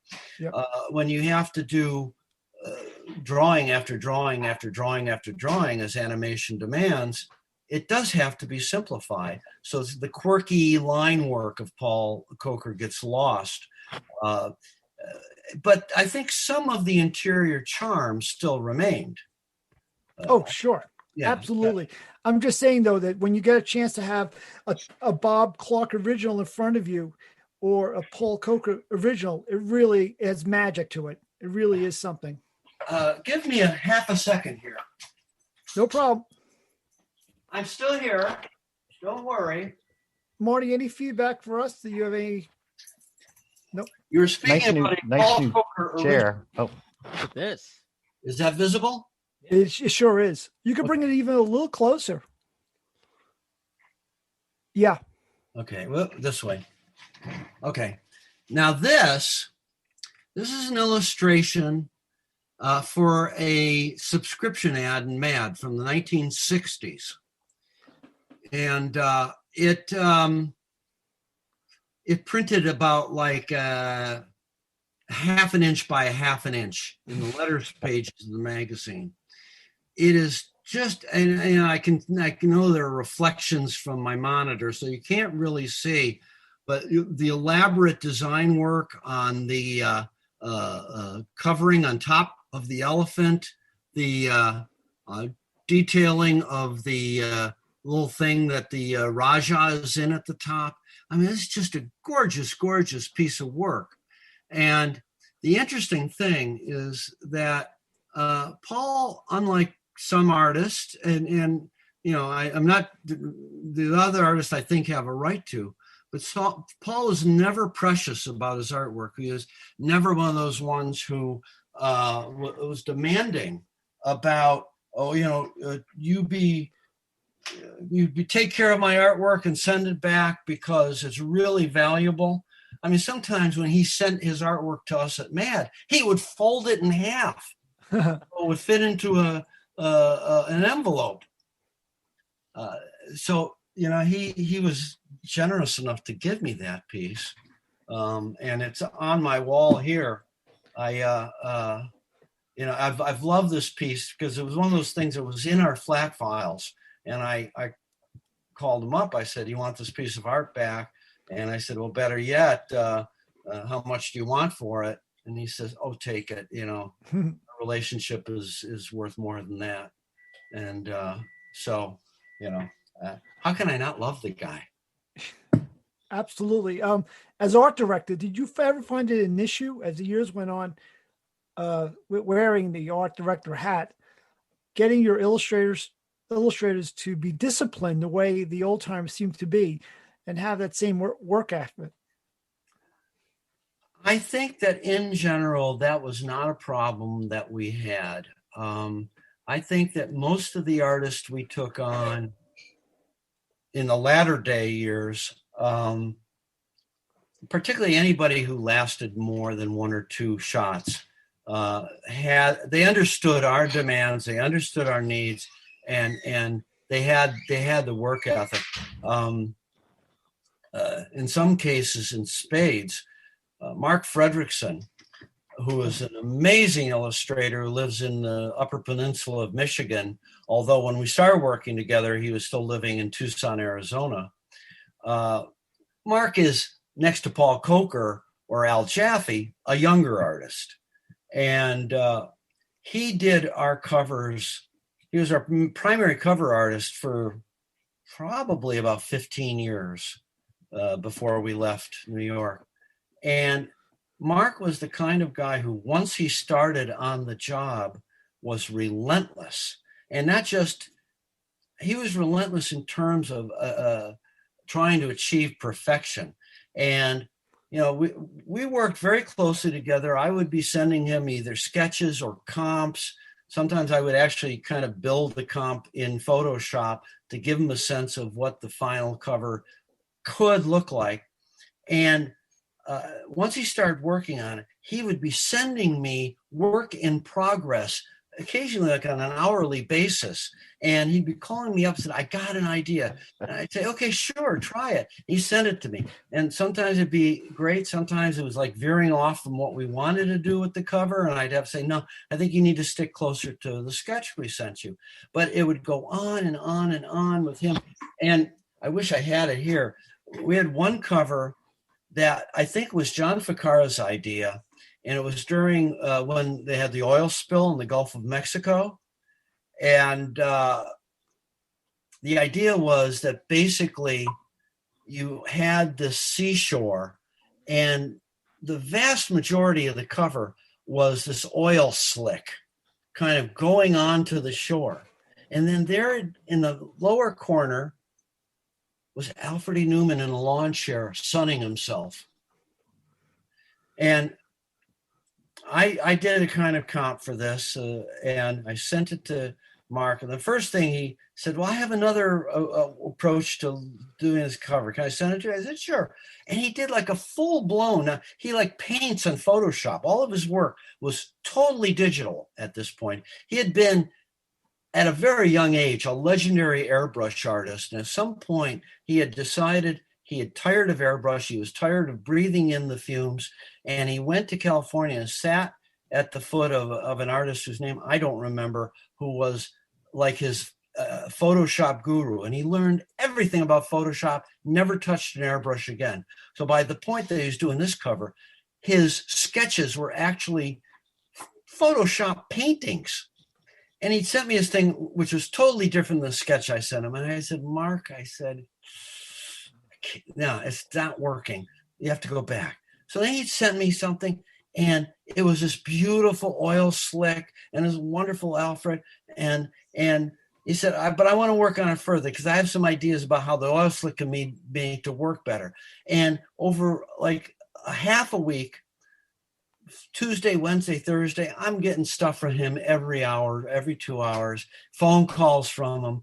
Now, some art directors would think enough is enough. I loved it because what it meant to me was he cared. And we cared. So Friday comes and it's my deadline. I got to get the magazine to the printer. And Friday morning, he sends us something that's just absolutely wonderful. It's just beautiful. And I said, Mark, that's a wrap. Send me the high res file and take the weekend off. So he sends a file. We have the cover ready to go. All the dress, all the print on the cover is ready. We just have to plug in his cover, make a PDF, and send it to the printer. Monday morning, he calls me. He says, "Is it too late for me to do another change on the cover?" I said, "Mark, we sent it in on Friday." "Yes, it's way too late." He had been working on it all weekend long. Oh my God, Sam, that's a Uber for you. Yeah. Yeah, they got nothing else to do. I mean, yeah. Well, look out the window; it's snow. But Mark is a good example of someone. The work is he, and it didn't keep him from being at this point in his life a great family man. And, raising his son and his wife. I admire these people who know how to balance a career and create great work and still are great husbands and fathers or wives, as the case may be.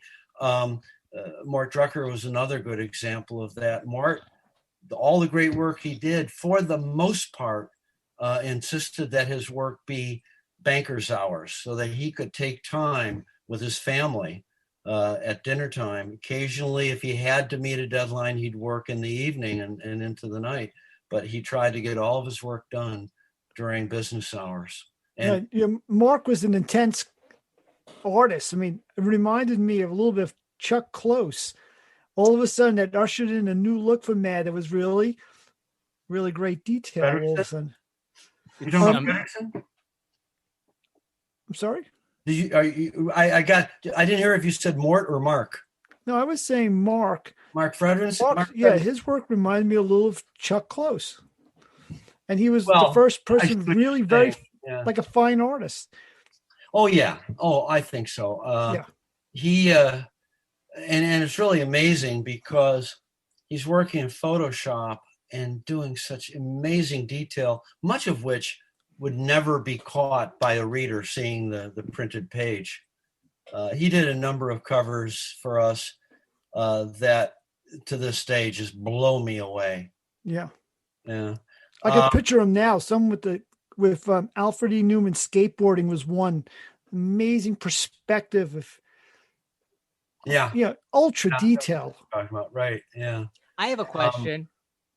Can I ask a question to Sam as a fan? So growing up, you were in the magazine as the illustrator for a lot of it, and then you were the art director. Yeah. So I grew up copying your stuff and learning how to do caricature, and I loved your work. And then you became art director, and but you still did work in the magazine, and you called yourself Jack Syracuse. How'd you figure that out? And I always wondered, like, obviously this is Sam Viviano's work because it's Sam Viviano's work. Why does he call himself Jack Syracuse? Well, you're absolutely right. I made no attempt to change my style, even though I was using a pen name. Well, here's the answer. When I signed on to MAD, there was a rule at DC that you could not do freelance work for DC or anybody at Warner Brothers that was the same work you were doing as your salary, right? On the other hand, what the illustration that I did was not the same as the art direction. That was a different function. So they said, you can do that, but you have to get a DBA to do it, doing business as, right? Because they were paying my salary under my Social Security number, and they needed another business number to pay my freelance work. So I go to City Hall, and I say, okay, I'm going to do this as Jack Syracuse, because that was a name my dad made up when he was a youngster. And he always jokingly referred to him as himself as Jack Syracuse. I said, I will use that name. That's great. He wouldn't let me do it. You can use Syracuse, but not Jack Syracuse. We won't allow you to use a person's name, but you can use a place name. So my business name was Syracuse Illustration. And I'm doing the next illustration, and I thought, you know what? If Syracuse is being paid, Syracuse should get the credit. And so I started signing all of that, any freelance work I did for MAD as Jack Syracuse. And it's funny, you were able to see through it. Not everybody was. I would get letters about, who is this hack who's imitating your style? He's nowhere near as good as you are, you know? And I did that for about 10 years. And at 10 years, I felt that the joke had run its course. I felt it was an in-joke with people like you, Marty, who saw through it immediately. And I ended up going to Syracuse. So I blame you for embedding this kernel in my head. And why didn't you say your name could have been Jack Florida State University, and I could have gone to College at the Beach? Yeah, Charlie Brown. You know how cold Syracuse is? It's freezing. Yeah, well, did you study at all with Richard Williams when you were at Syracuse? I studied with Bob Dacey, John Thompson, Murray Tinkelman, Yvonne Buchanan. Oh, I love Yvonne. Roger Demuth. You know Roger Demuth. He's kind of a nut. Those were my people. That was my core illustration group. Murray Tinkelman was a visiting professor for like 2 years, but he was a New York SVA Pratt guy. He was like rock and roll. He was a little older. He would always like, our crits were like legit critiques that you guys were talking about, how like the nowadays kids going to art school, the grades and my critiques were hard. Like, I was a pretty good student, but they would put all your stuff on the wall. I mean, people would walk up and the professor would just rip your stuff and he'd throw it on the ground. And that was normal. I would never go that far, but what's the point of a critique if you're not going to be honest in your opinion, you know? Yeah. I got in trouble once because I did something and Murray Tinkelman said it was supposed to be acrylic. And I always used oils, but I used them as like a transparent oil. So it dried real quick. And I did in transparent oil, and I put it on the wall, and he goes, "Is this yours?" And I said, "Yeah." He goes, "Is this acrylic?" And I go, "No, it's oil." And he thought it was wet. And he took his hand and he wiped it down in front of everybody. And everyone's like, because they all thought that he had just ruined it. And I knew that it was dry because it was transparent, it was whatever. But he thought he was wiping down wet oil paint and wrecking the picture. And I was like, I got you. But still, like, that was the bar when I was in art school. Like, that's how it would go. And I'm guessing that his point was, if you're going to do an oil painting for a commercial job, when they deliver it, it's going to get messed up. Yep, he was right. And we actually had that because we have a number of artists. I mentioned Richard Williams. Roberto Parada is another one. Roberto Parada was amazing. He was one of my like big in college. We had to say like who our influences were. It was Dan Adele and Roberto Parada, and they were like, they had this kind of juicy oil caricature. Right. So good. We never used Dan Adele, but Roberto did a lot of work for me over the years, and Richard Williams, and they worked in oil painting, and they would. First of all, Richard worked really large, and there's one painting he did, which was about, I think it was 24 by 72. It's gigantic. That was Trump going over the falls in the Delaware, a la George Washington. But most of the times he would take this canvas that was on a stretcher, and he put it into a box that he would build himself. So usually out of foam core, but occasionally out of plywood. And there's one job he sent that had like 100 screws screwing it together. And poor Ryan Flanders had to spend like a half hour opening this box to see the painting. And And he warned me, he said, don't touch it because it's still going to be wet when it gets to you. Oh boy. Wow. And the same is true of Roberto. We occasionally got paintings that were still wet. And either we had to hold them before we sent them out for a scanning, or else we'd have to warn the scanners, this paint is still wet. Touch at your own risk. Dan Adele is now doing the gallery scene. He's painting ripped up and scribbled up pieces of paper and things and just doing like still life studies. I noticed because his brother-in-law is my dentist. Really? And I just want to mention about a critique. I recall Pratt Institute. Jerry Contreras was my teacher. He was holding up my work and another student's work. The other student was so upset by the criticism that she stormed out of the classroom crying. I ran into the student 12 years later at a funeral. And at that time, we got along a lot better. And we wound up dating, and we eloped to Iceland. Wow. We went from class enemies to actually being married. Wow. I didn't know that's how you met your wife. You met your wife. You reconnected with your wife at a funeral? At a funeral. Well, those are real meat markets. Everyone's dressed in black and looking trim, and people are really open and, vulnerable. Thank you, Michael. Yes, thank you. Sam, you're talking about people delivering work to you on time. You promised a story about you delivering an assignment yourself to Reader's Digest. Oh, okay. I had mentioned to you because you said you'd done work for Reader's Digest too.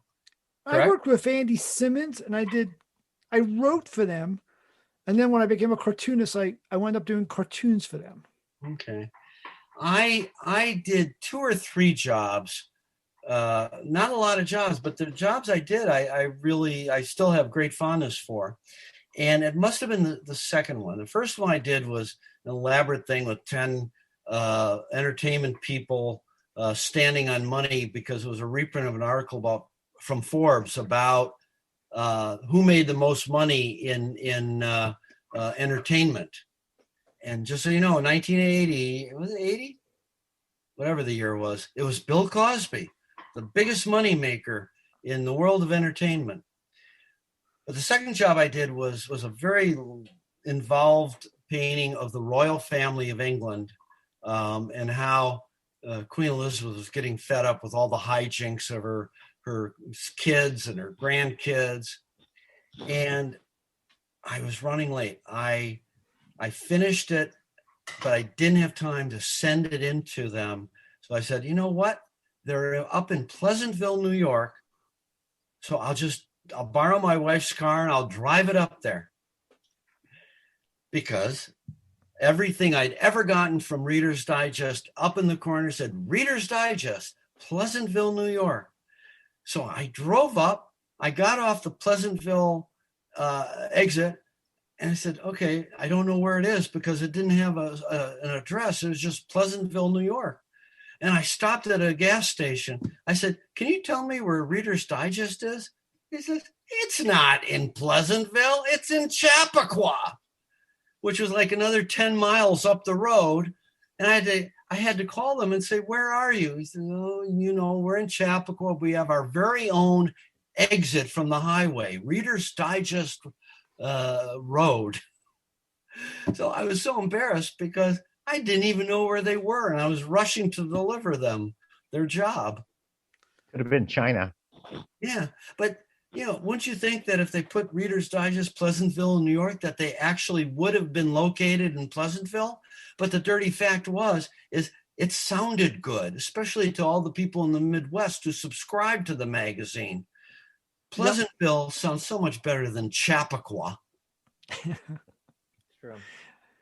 Very good. Sam, this has been so wonderful. I want to be very respectful to your time. So I want to know I think that's a great high note to end on. Yeah, soon? Yeah, exactly. I mean, you must be hungry. Oh my God, I missed my feeding. I know. I think we'll get a McRib now. Yeah, we did send you over some donuts and some chicken McSandwiches to keep you happy, but they didn't arrive yet. Yeah, right.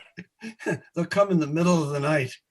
This has been a real treat. I mean, I'm so appreciative of you doing this. Can you think of any stories that you would like to share before we part ways that you didn't get a chance to say? This is all taped, so we could cut and paste. Mm-hmm. If there's something you didn't get a chance to say, we'd love to hear it.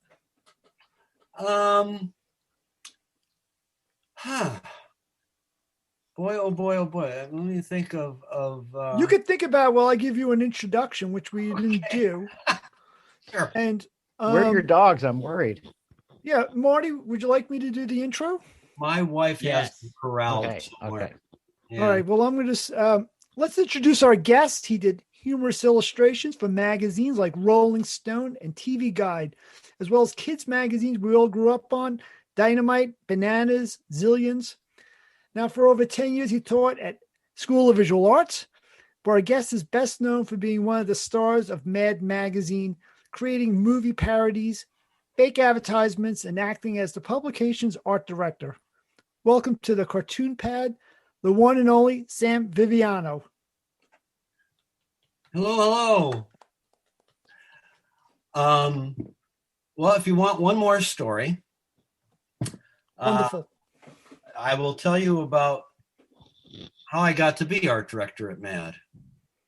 I had been illustrating for MAD for 18 years. And most of that time, the art director was Lenny Brenner, who had been the production guy for John Putnam before him. So Lenny was at MAD for a very long time. And Lenny was a real character. He was a real gruff guy, swore like a sailor, but underneath had a heart of gold and was very, very sweet and always, always, always good to me.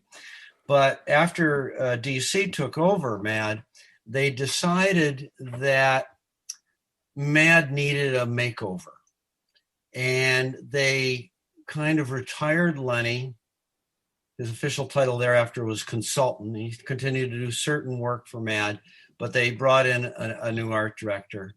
And that lasted about 3 years. And then they were starting to look for another art director. And they actually had a mandate from the people upstairs to get a name. They wanted a name. So I was in the office with John Ficarra one day while he was looking for art directors and stuff. And they were very unhappy because they'd give them some kind of a test to see if they could understand what MAD needed in that category. And no one was really meeting them head on. They were not satisfied.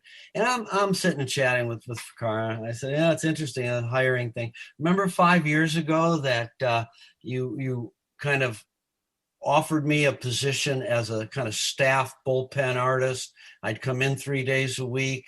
And I turned you down because I was too busy doing freelance work. He said, yeah. I said, too bad you didn't offer that to me now. He said, well, what's the difference? I said, I have a 4-year-old at home now.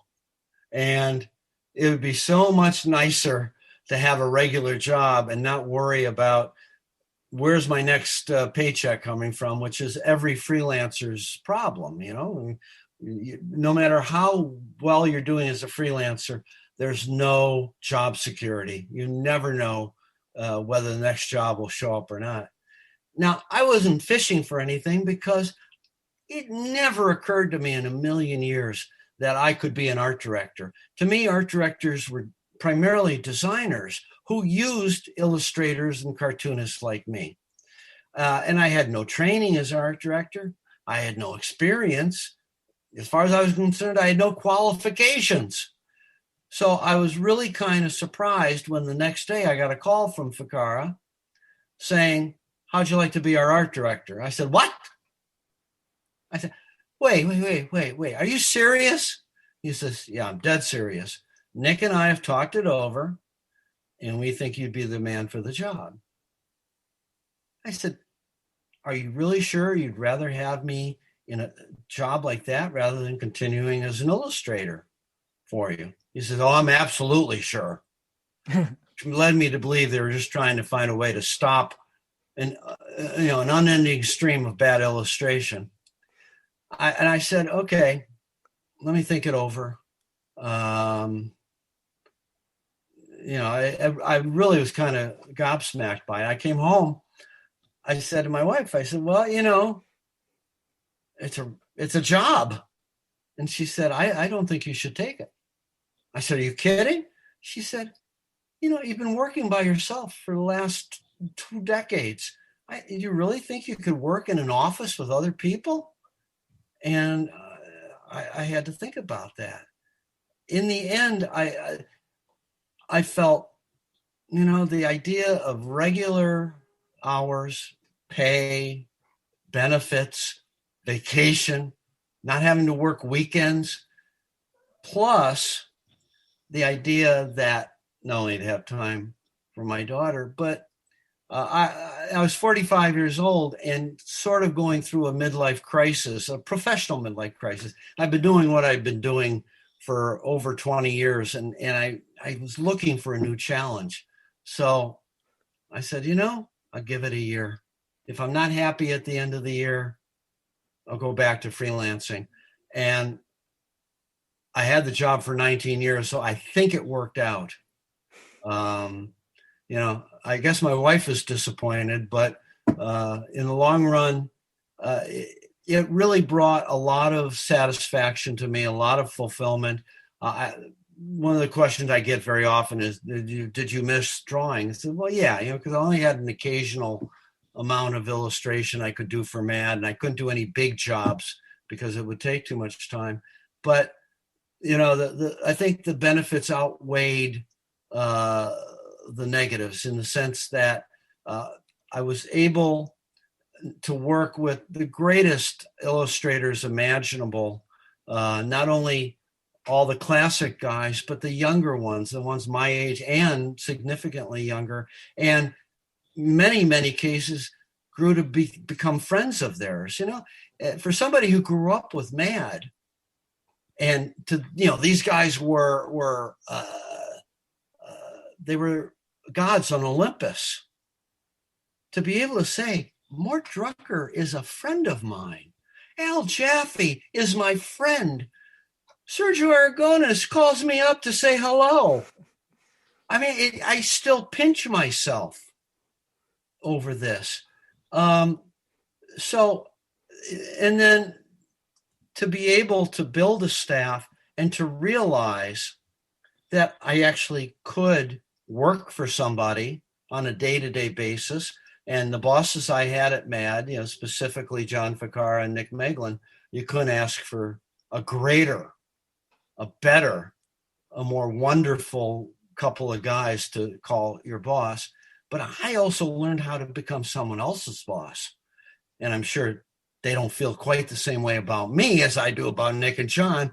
But I think that we had a great team. And part of it was because I realized that my expertise was not necessarily what I thought an art director should have expertise in. So I hired people who were better than I was, and people like Ryan Flanders and Nadina Simon and Doug Thompson and Patty Dwyer were all much, much, much, much better designers than I could ever hope to be. And they made that magazine look so good. And I got to take the credit. But the smart thing I think I did, and I really think, because I saw people who did that sort of thing take credit for others' works over on the other side of the hallway at DC Comics, is that I would never take credit. I always give them credit for what they did, because as far as I was concerned, it only made all of us look better. They were the ones who did such a great job of designing, and I was the guy who was smart enough to hire them. So it was a crapshoot. I didn't know if I could do it, but it turned out to be a great couple of decades. Well put, Sam. Thank you. Thank you. And that's my final story, gents. No, it was excellent. The way you put everything is, I really appreciate all this insight. It's inspirational. Well, I've been inspiring myself in the last hour and a half. I mean, perspiring. Wait. Sammy, you went from a man to a legend, back to a man again. Yeah. Yeah. Well, to be very honest, when people win awards, they always say, I'm very humbled to get this award saying I'm the best actor. The honest truth is you have to be humble if the people you're working with are named Mort Drucker and Jack Davis and Al Jaffe and George Woodbridge and Bob Clark and Dave Berg and, Drew Friedman. Drew Friedman. Yeah. Well, you met today, I think, one of the youngsters. You had lunch with Jason? I did. I had lunch with Jason Chatfield, who never worked for MAD while I was there.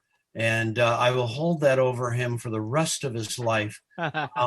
But actually became an integral part of MAD after they moved to Burbank. Jason is, as you know, Bob, like 20 talents poured into a single human being. And I always ask him about this because it's so foreign to my experience. When I decided to become an illustrator, the prime thing was to develop a singular style and a singular persona so that the Marty Dundicks of the world would recognize my work no matter where they saw it. And Jason came from a different background in which not only did you work in many different styles, but you worked in many different disciplines, gag cartoons, party caricatures, advertising illustration, stand-up comedy, television commercials. Yeah. I think he moonlights as a short order cook at the local. He's got many, many, many talents. And I couldn't do that. We're going to have him on the show, and we'll continue talking about you. Yeah. We're going to have him on for, yeah. I want to hear what he says about me behind my back. Exactly. Yeah. Because he's nothing but that kind of Aussie kindness face to face. Oh, you're great, mate. You're great. You're really great, mate. Yeah, I want to hear what he says to you. And ask him about that phony accent, will you? Yeah. It'll be gone. Right. Yeah. The second that the mics go off, it's totally like a Midwest. Oh yeah, yeah. Oh yeah, Motor City. I think he's truly from Cincinnati. Yeah. I spent 20 years in Cincinnati. Did you? And that's a compliment. Well, how many years did you get off for good behavior? Yeah. I've put Cincinnati behind me, but anyway. Well, Jason claims to be from Perth, Australia, but that's in Kentucky. Yeah, maybe he's from the Kentucky part of Cincinnati. Yeah, exactly. Yeah. Well, I'm a big fan of Jason too. I think he's scary talented, and look forward to having him on the show too. Yeah, well, I first met Jason when he was still a kid in Australia, but he's like 21 years old, and he was running the Australian Cartoonists Association. He was doing a full-time comic strip that was the most beloved comic strip in all of Australia. He was doing, and he's like 21 years old, and he invited me as president of the Australian Cartoonists Association to come out to Australia and talk about myself. And if somebody's paying me to talk about myself, well, you can find out how much I can talk about myself when you're not paying me.